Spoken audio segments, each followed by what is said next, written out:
სენაკის რადიო. მოგესალმებით გაუტენუსთან, ძალიან სასიამოვნოა ჩემთვის თქვენთან სამსის სტუმრობა. თქვენზე სანამ გადაცემას დავიწყებდით, მოკვლევას დავიწყებდით, იმდენად ბევრი საინტერესო ისტორიები მოვისმინე, რომ აუცილებლად უნდა მოვსულიყავით თქვენთან და სენაკის სათემო რადიოში აუცილებლად უნდა ყოფილიყო თქვენზე ერთი გადაცემა. ვფიქრობ ძალიან საინტერესო გადაცემა გამოგვივა, მით უმეტეს ამ დასახლებაში ყველა ძალიან კარგად გიცნობთ და თქვენი კიდევ ერთხელ მოსვენა ყველასთვის სასიამოვნო. მოდით დავიწყოთ თავიდან. გმადლობთ. მოგესალმებით. მე ვარ რუსუდან გურგულია, დევნილი. დავიბადე და გავიზარდე აფხაზეთის პატარა სოფელში, გალის რაიონში, სოფელ საბერიოში. დღეს ეს სოფელი საზღვრისპირა, ძალიან ლამაზი მთაგორიანი სოფელია და რაც ესე იგი ბავშვობის მოგონებელი, აი მუდმივად თვალწინ მიტრიალებს. შემდეგ დავამთავრე სკოლა წარმატებით, ჩავირიცხე აფხაზეთის გორკის სახელმწიფო უნივერსიტეტში ფილოლოგიის ფაკულტეტზე, რომელიც ასევე წარჩინებით დავამთავრე და მუშაობაც დავიწყე, თუმცა კიდევ დამავიწყდა და მეთქვა, რომ სწავლის პერიოდში შევქმნი ოჯახი. მყავს მეუღლე რომან ჯანაშია და მყავს ორი ქალიშვილი სოფიკო და ნინიკო ჯანაშიები. დავიწყე მუშაობა სოხუმში, მეოცე საშუალო სკოლაში, პარალელურად ცოტნე დადიანის სახელმწიფო ჰუმანიტარულ ინსტიტუტში და 1993 წელს დადგა ამასობაში. იძულებული გავხდით, გადმოვედით იქიდან იძულებით 19 სექტემბერს მე და ბავშვები, ჩემ მეუღლე დარჩა იქ, იმიტომ რომ ბატალიონ ცხუმის მებრძოლი იყო, ამიცი ეს რამდენად უნდა ვთქვა, მაგრამ დარჩა და შემდეგ ისიც იძულებული გახდა გადმოსულიყო სვანეთიდან, ტანჯვით, დიდი ტანჯვით გადმოიარა იქიდან, მაგრამ მადლობა უფალს, ჩვენ ისევ შევიყავით ოჯახი და გავაგრძელეთ ცხოვრება უკვე სენაკში, სენაკმა ჩაგვიხუტა, ძალიან თბილად მიგვიღო და სენაკში ჩემი დარჩენის ერთ-ერთი მიზეზი იყო ის, რომ ჩემი მშობლიური ინსტიტუტი დაფუძნდა სენაკში. ბატონმა ვალერიან ჭანიამ აქ მოგვიყარა თავი დღევანდელ მეხუთე სკოლაში, არა ყოფილ მეხუთე სკოლაში, დღევანდელი მესამე სკოლა. აქ შევქმნით პატარა აფხაზეთი, ჩვენ ერთმანეთს გულს ვუთბობდით, თითქოს არ ვიხსენებდით აფხაზეთს, იმიტომ რომ ყველა სოხუმიდან ვიყავით და ყველანი ერთ ბედქვეშ ვიყავით, თან ბატონი ვალერიან ჭანია, ეს აკადემიკოსი იყო, ძალიან დიდი ადამიანი, რომელმაც გაგვაძლებინა, ბავშვებიც გაგვაზრდებინა, შეიძლება ითქვას, და ოჯახით შეგვანარჩუნებინა. დღესაც დიდი სიხარულით ვიხსენებთ ერთმანეთს. ბატონი ვალერიანი გარდაიცვალა, მისი შვილები თბილისში ცხოვრობენ და იქ ვინც ვიყავით თანამშრომლები, დღესაც ერთმანეთთან ვურთიერთობთ დიდი სიყვარულით და ვიხსენებთ იმ დღეებს. და მინდა გითხრათ, რომ ყოველი ახალი სასწავლო წელი იწყებოდა ბატონი ვალერიანის ამ წინადადებით. მოდი წელს ვიყოთ აქ, მაგრამ მომავალი წელი აუცილებლად გაგრძელდება აფხაზეთში და ჩვენ იქ ვიქნებით და ასე ამ ოცნებით გარდაიცვალა იგი. და ასეთივე ოცნებით გარდაიცვალა ჩემი მამა, რომელიც დარჩა აფხაზეთში და ყოველდღე გველოდა შვილებს და მთელს ქართველობას.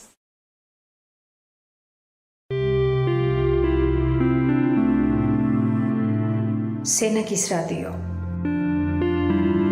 სანამ ასაკში შევიდოდნენ, ისინი აქეთ გვეხმარებოდნენ ჩვენ, მაგრამ როგორც კი ასაკში შევიდნენ, ჩვენ ესე იგი მორიგეობით იძულებული ვიყავით, ხან გადავიპარებოდით, ხან რაღაც სიცოცხლის რისკის ქვეშ, ასე ვუვლიდით ჩვენს მშობლებს. მამაჩემი სხვათა შორის თანამდებობის პირი იყო, სოფელ საბერიოს კომუნობის თავმჯდომარე იყო და ყველა იცნობდა როგორც კარგ პიროვნებას, სოფლის მეურნეობის დამსახურებული სპეციალისტი იყო. და ის სხვათა შორის იყო მემატიანეც აფხაზეთის ომის, როდესაც აქეთ გადმოვიდა მთავრობა და ყველა გადმოვიდნენ, მამა ყოველდღიურად თურმე წერდა დღიურს. ყოველდღიურად ინიშნავდა, აი 19 სექტემბრიდან დაწყებული, არა 27 სექტემბრიდან დაწყებული, აქ რომელი რიცხვია? ესე იგი 20. ხო, აქ 20, ხო. ესე იგი 19-დან ერთი ფურცელი დაგაგულია, 20 რიცხვიდან დაწყებული, ის ყოველდღიურად წერდა თუ რა ვარამში იყო, რა ჭირი გამოიარა და როგორ აწუხებდა თავისი ქვეყნის ბედი. ფაქტიურად მატიანია. სენაკის რადიო.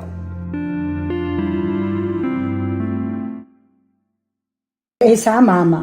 დიახ. და ეს არის მამის ესე იგი წერილი, დღიურებია, ესე იგი როგორც მითხარით. დაახლოებით რამდენი ფურცელი შეიძლება აქ იყოს? და ერთი 15-20 ფურცელი დაკარგულია. ეს ავკინძე მე სხვადასხვა რატომღაც ჩემთვის რო ეთქვა ეს, ხო? აი რა კარგი იქნებოდა, მე მეწოდინებოდა რომ მამა დღიურებს წერდა.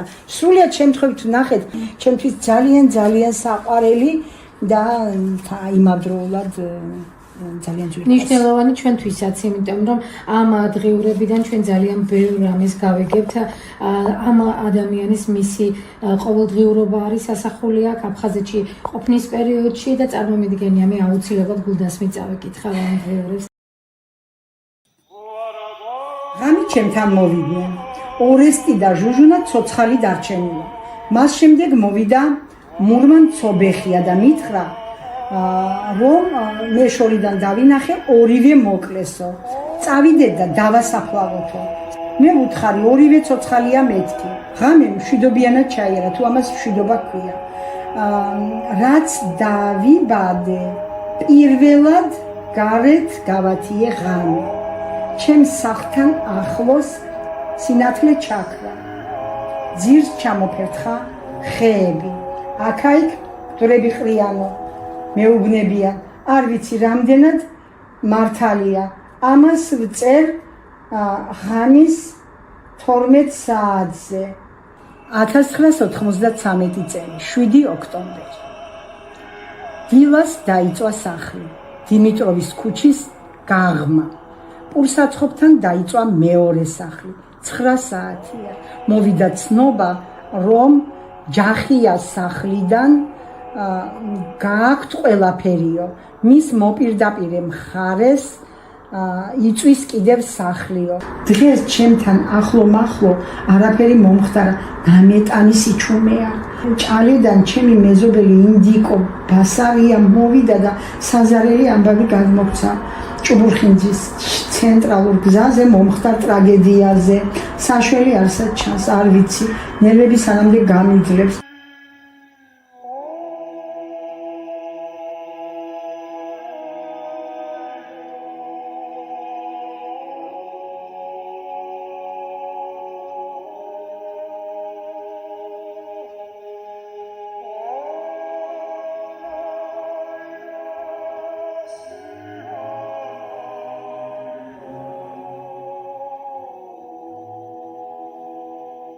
საღამოს რაიკო ყოლბაიას და ვალერ ბელენკოს სახლი გაძარცვეს. საღამოს არც ერთი სახლი არ დაუტოვებიათ, რამდენიმეჯერ შედიან გაძარცულ სახლებში. ალინინის ქუჩაზე პატარა ურმით უცხო ქალმა გაიარა, შავები ეცვა, ზურგზე ტომარა ეკიდა. ძალიან საინტერესო ეს ფასდაუდები, ასე ვთქვათ, ისტორიის ნაწილი გახლავთ ახლა და საინტერესოა აგრეთვე შემდეგი რამ, როგორ ფიქრობთ, რამდენად არის რეალური, ასე ვთქვათ, თქვენ აღნიშნეთ, რომ თქვენ თანამშრომლებთან ერთად აქ პატარა აფხაზეთი შექმნით, მაგრამ შენარჩუნდა თუ არა აფხაზე მეგობრებთან, აფხაზ თანამშრომლებთან კომუნიკაცია, კავშირი, გაქვთ თუ არა მათთან ურთიერთობა? არა. ვინც იქ, ვისთანაც იქ მუშაობდი აფხაზეთთან, მათთან ურთიერთობა არ მაქვს.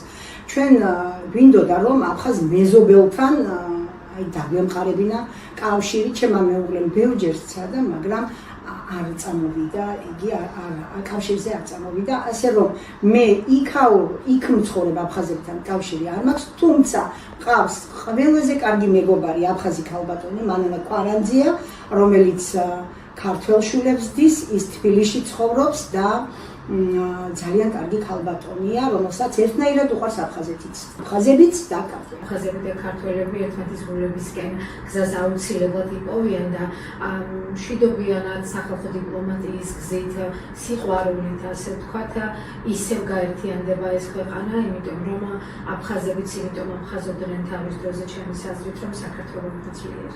რა თქმა უნდა, მეც ასევე ვფიქრობ, იმიტომ რომ აფხაზი ქართველთან შეინარჩუნებს თავის იდენტობას და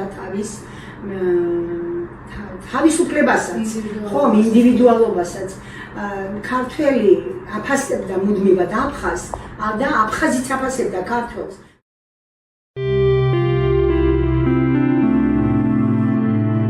სენაკის რადიო.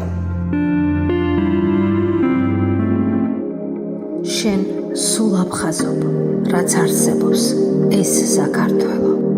მაშინ რად სწუხარ, აქ წეწია სული რაღაცე. ღმერთი და რჯული, საქართველო სანამ იქნება. შენ სულ აფხაზი იქნები და სული აფხაზებ.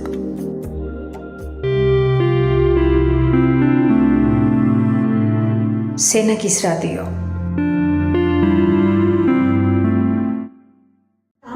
დავანებოთ აფხაზური ქართული ოჯახები რამდენია, რამდენი გაყოფილი ოჯახია.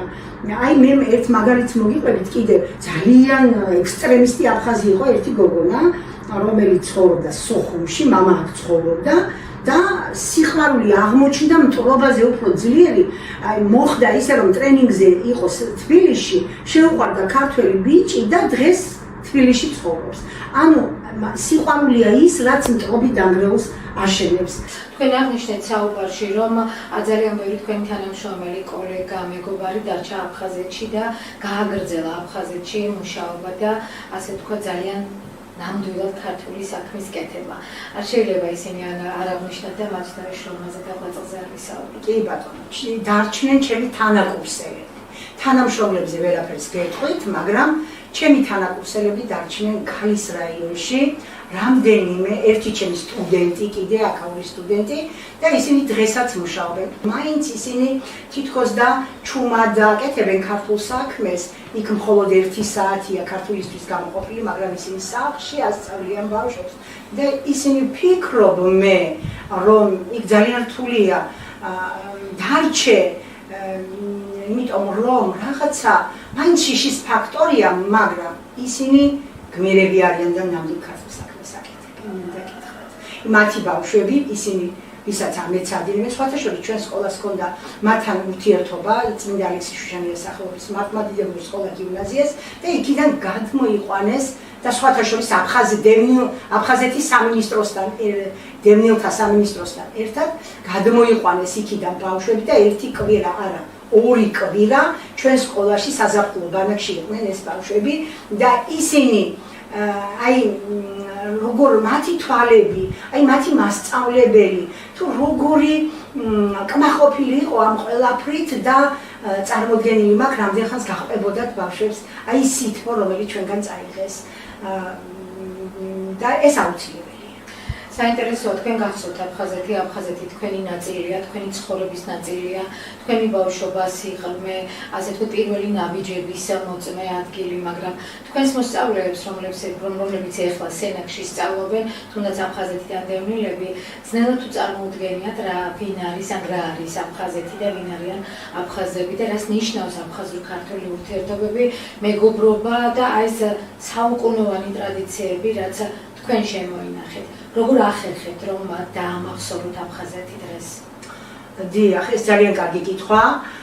სხვათა შორის ძალიან ბევრს ვესაუბრები მე პირადად ჩემს ბავშვებს, დევნილი ბავშვებიც მყავს სკოლაში, მაგრამ უფრო სენაკელები არიან და თავისთავად ისტორიის მასწავლებელთან ერთად ჩვენ გვაქვს აფხაზეთის დღეებიც, მინდა გითხრათ და თვითონაც ჩავთავთ ხოლმე თვითონაც პრეზენტაციებს ვამზადებინებთ ბავშვებს და ისინი დიდი სიხარულით მოიძიებენ ხოლმე ყავთ სხვათა შორის ონლაინ მეგობრები აფხაზეთში და ინფორმაციას გაცვლიან ხოლმე ერთმანეთში და წარმოუდგენიათ როგორ მათ ისევე იციან და დარწმუნებული არიან რომ ერთ დროს ქართველები დაბრუნდებიან აფხაზეთში იმიტომ რომ ჩვენ იქაურ დაბადებულებს გააძლევს სხვა დაბადე არ გვაქვს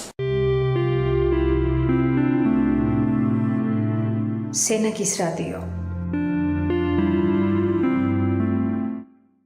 ეს ჩემი პირველი მასწავლებელი შურა მოზგულია ეს საინტერესო საინტერესო სურათებია ხო მოკლედ გამოგზავნეთ აფხაზეთში და ბავშვობაშიც ახალგაზრდობაშიც ძალიან საინტერესოა აი ამ წლების შემდეგ ამ გადასახედიდან ქალბატონო მუსო თქვენ როგორ ფიქრობთ ყველაზე ღირებული ყველაზე მნიშვნელოვანი რა გახსოვთ იქიდან ურთიერთობა აი ბავშვობის მოგონებები ძალიან თბილი ძალიან კარგ ოჯახში გავიზარდე და ჩემთვის დღესაც აი ის ურთიერთობებია ყველაზე ძვირფასი რომელმაც მე ჩამომაყალიბა და ჩემი დები ისეთ ადამიანებად და ისეთ მეოჯახებად ისეთ ქართულ ქალებად როგორიც დღეს ვართ აფხაზეთში თუ გადადიხართ თუ გაქვთ საშუალება დღეს არა უკვე საბუთი აღარ მაქვს და 2 წელია რაც დედა რაც გარდამეცვალა მე არ გადავსულა კაიხანი არ მინდოდა გადასვლა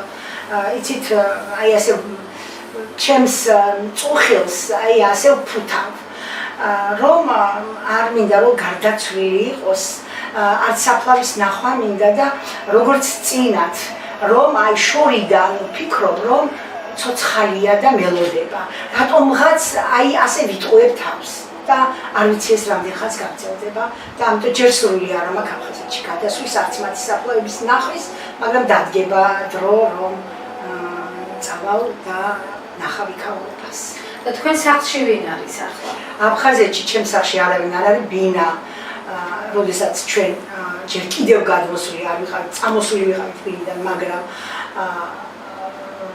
აქეთ გადმოსული არ ვიყავით სოხუმის ბინას ჭური მოხდა ჩვენ სახლს და ამიტომაც რამდენიმე ჭური თან და ამიტომ დღეს არავინ არ ცხოვრობს ჩვენს კორპუსში სოხუმში 5 სართულიანი კორპუსი იყო ხოლო გალის სახლში ჩემი და დიშვილი ცხოვრობენ ესე იგი მაინც კერას არაცირებენ და მაინც არის ძალიან დიდი იმედი რომ ერთმშვენიან დღეს გაერთიანდებით და გავბრუნდეთ თქვენს დღევანდელ ცხოვრებას სენაკის სამხედრო დასახლებაში ჩვენ რომ შემოვედით თქვენ შესახებ ყველაფერი იცის ეს არის ისეთი ადგილი სადაც თქვენ ყველა ძალიან დიდ პატივს გცემთ და ძალიან ეძვირფასებით საინტერესოა აქ პატარა აფხაზეთი როგორ ცხოვრობს აქ ესე იგი როგორც გითხარით მე მუდმივად მუშაობდი მუდმივად ჩემს აფხაზეთელებთან მქონდა ურთიერთობა აქაც სხვათა შორის აი ერთი წრის ხალხი გავერთიანდით რატომაც ყველანი პედაგოგები ვიყავით და აი ვიკრიბებოდით ერთი ინტერესები მქონდა ვიკრიბებოდით აქ და ჩემს პატარა გოგონას სხვათა შორის მქონდა სამსახიობო ნიჭი და მართავდა წარმოდგენებს მინდა გითხრათ რომ თუ რამე გადამარჩინა იმ ბნელ 90-იანებში იმ უშუქობაში ეს იყო პოეზიის სიყვარული, ლიტერატურა იყო ჩემი და ჩემი შვილების. მე დავიწყებდი ვეფხისტყაოსანმა მინდა გითხრათ რომ ძალიან დიდი აი ეს არის ქართველთა ბიბლია და ჩემი გადამრჩენი.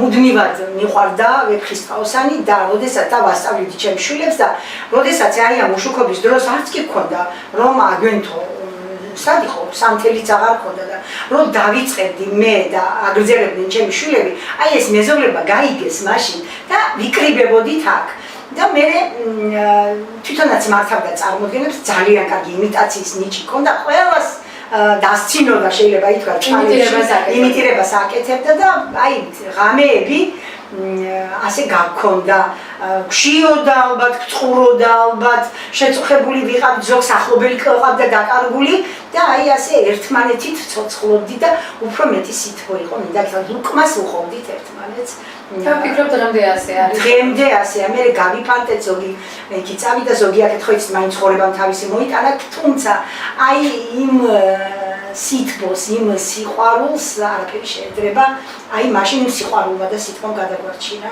იმიტომ რომ ეს გათხარებული კედლები აქ როგორია ცხოვრობა არაჩვეულებრივად და უცებ მიწაზე ეცემი ქუჩაში აღმოჩნდები არიცი რა გააკეთო და ყოველი ღვთის იმედით მე სხვათა შორის კომუნისტურ ოჯახში გავიზარდე და აი ეს ჩემი დიდი მინუსი იყო რომ ღმერთის მწამდა, მაგრამ ეკლესიაში არც კი ყოფილვარ, სანამ სკოლაში არ დავიწყე მართლმადიდებლურ სკოლაში მუშაობა და მადლობა უფალს ყველაფრისთვის, რაც კი გადამხდენია და რაც კი არის წინ, იმიტომ რომ თუ ღმერთი გწამს და ეს ალბათ ეს წინა გადაარჩენს ადამიანს. სენაკის რადიო.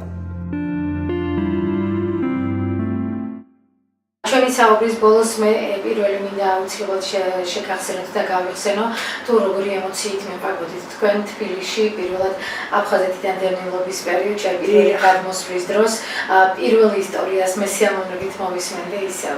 დიახ, ანუ ბაბუშერადან გადაუფრინდით, ჩემმა მეუღლემ ჩავკენა თვითმფრინავში მე ჩემი ორი შვილი და ჩემი და სტუდენტი. ეს უკვე უშუალოდ რომ სოხუმი დაეცა. სოხუმი არ იყო დაცემული, 19 რიცხვი იყო, 19 სექტემბერი, მაგრამ უკვე შემოვიდნენ აფხაზები და გუმისთაში უკვე აფხაზები, სადაც ჩვენ ცხოვრობდით, იქ უკვე აფხაზები იყვნენ და ჩაგვიტენა და თქვენ გადარჩით და ჩემი თავი ჯანდაბას. ასე იყო მისი ბოლო წინადადება და ჩვენ ქუთაისში უნდა ჩაფრენილიყავით, მაგრამ გეზი იცვალა თვითმფრინავმა და აი არ ვიცი, ჩვენს მერე თვითმფრინავი ჩამოაგდეს კიდეც და ჩვენ დავეშვით თბილისში. თბილისის აეროპორტში და ავტობუსმა წამიყვანა ივერიასთან და ესე იგი ხალხი მოზღვავდა უცებ. თბილისელები ჩვენ დგავართ აქ რაღაც საოცრად შეწუხებულები და წამოდით ჩვენთან, ასე გამოაცხადეს ტელევიზიაში და ჩვენ უნდა შეგიფაროთ.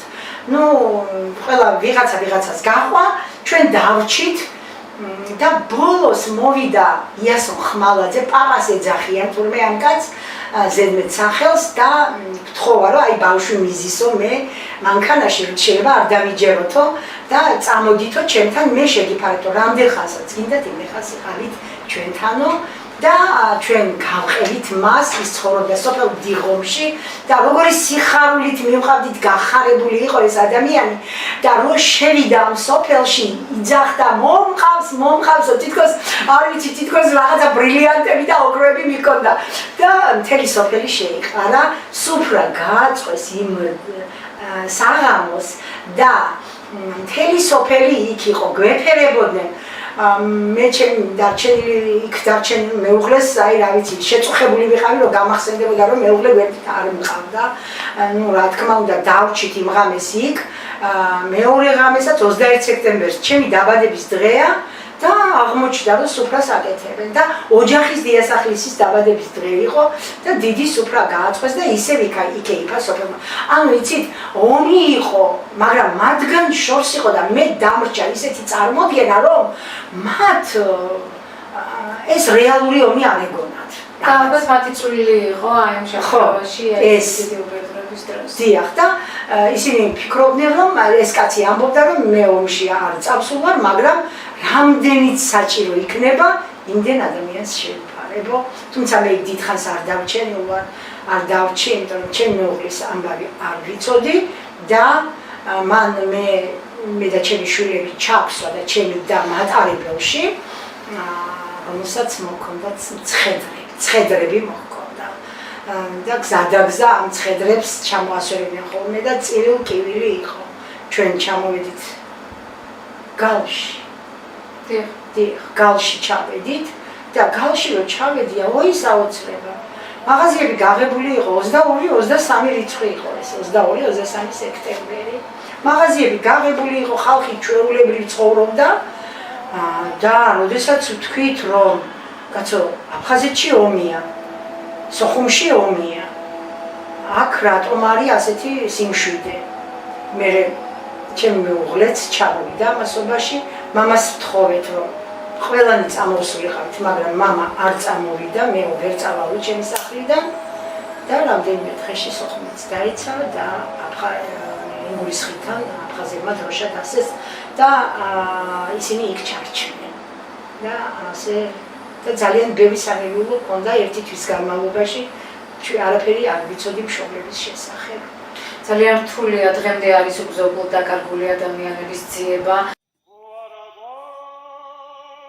ორგანიზაციები მუშაობენ, არასამთავრობო ორგანიზაციები ამ კუთხით და მე იმეც ვიტოვებ, რომ ყველა მიცვალებული ან ყველა უგზობლად დაკარგულის შესახებ ინფორმაცია ცნობილი გახდება და ისევე როგორც აფხაზეთი და დანარჩენი საქართველო, ყველა ოჯახი გაერთიანდება.